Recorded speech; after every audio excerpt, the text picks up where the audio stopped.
Hi, in this lesson we're going to start theme 13. So for this you're going to need your purple booklet.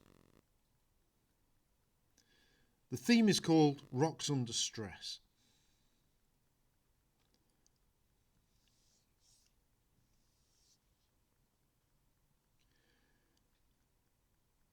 When we look at rocks, we can see evidence of them being subjected in the past to enormous amounts of stress, because we can find evidence of rocks being deformed, like this photograph of the cliffs at Bude in North Cornwall. Layers that were once horizontal are now twisted and deformed.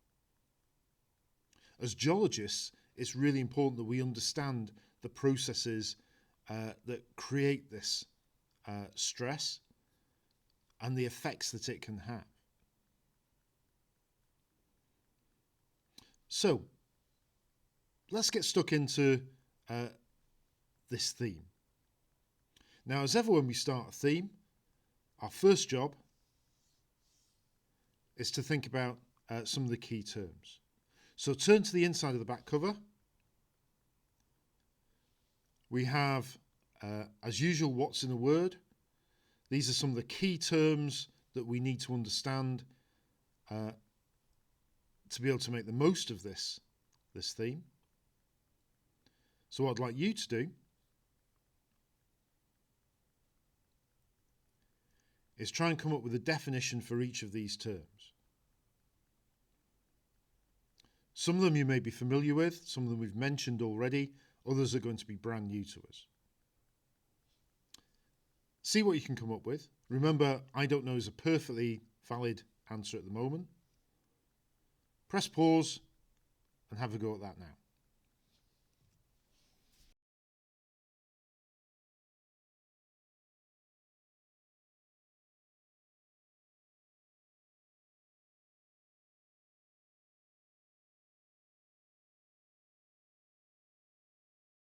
Okay then, having done that, let's turn to page 2 in the booklet and start to think about what we actually mean by some of these words. In geology, when we talk about rock deformation, so this is the change in shape of a rock, there are two ideas that are really important, what we call stress and strain, and these are different. Stress is the force that gets applied to a rock, often by plate tectonic movement, but it can be by other things as well. The strain is the change in shape of the rock. So if you like, the stress is the cause of deformation, the strain is the result of that deformation. And as we can see, or as we will see, there is a relationship between them. Stress can be proportional to the strain that we see in the rocks. But there's a number of factors that affect deformation. Let's look at the amount and the type of stress that applies to a rock first. So the amount of stress, how much stress is applied, will affect how much deformation there is. Generally, the more stress there is, the more deformation will result. But there are also different types of stress. Let me show you a demonstration of the three types of stress that we need to know.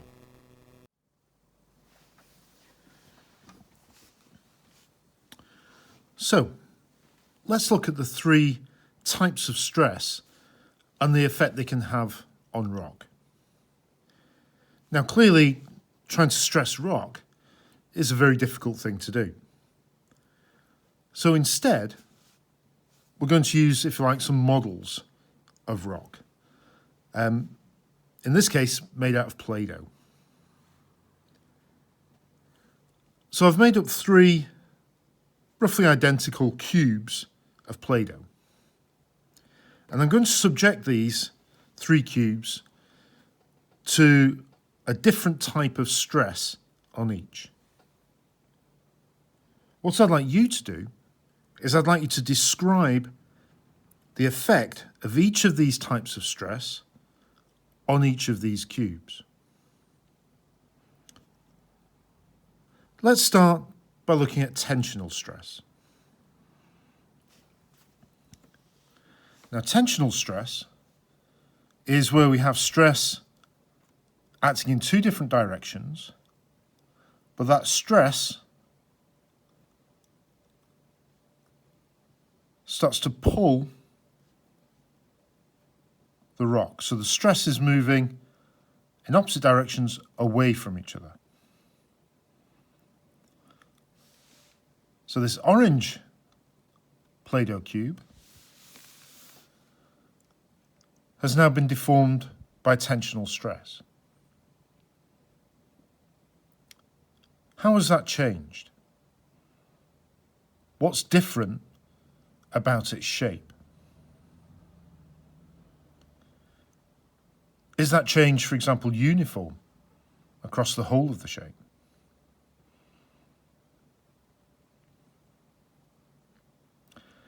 Our second type of stress is compression. Now, compression is where we have, again, 2 directions of stress, but this time, these directions of stress, which are opposite to each other, are actually pushing towards themselves, each other.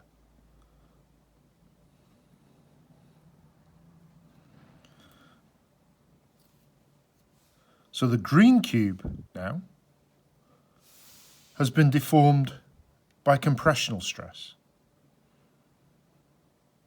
How's the shape of that cube changed? What's different about that cube compared to the orange cube that was deformed by tension?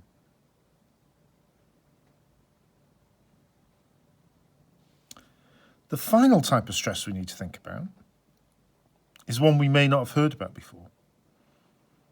It's a type of stress we call shear stress.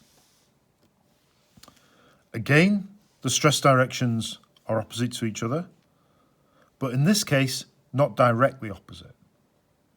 So what we see is stress, if you like, where the directions of stress slide past each other.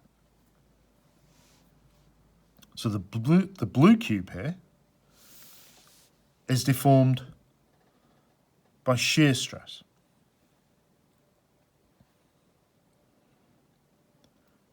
How has the shape of that cube changed? What's different between that cube and the other 2?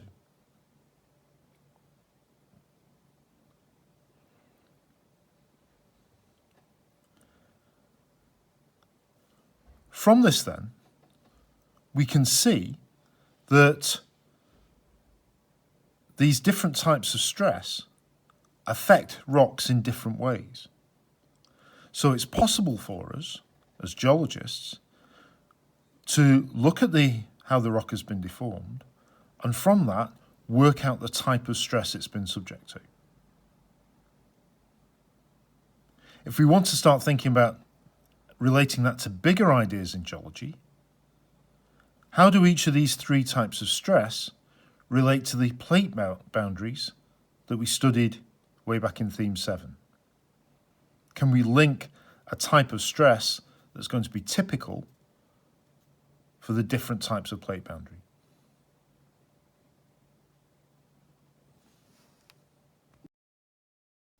Okay then.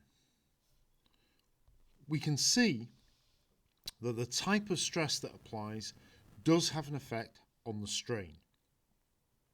We'll get different types of deformation with different types of stress that we can also relate back to different plate boundaries.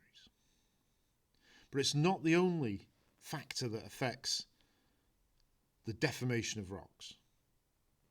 There are other things that have an influence as well, but that's for another lesson. I'll see you then.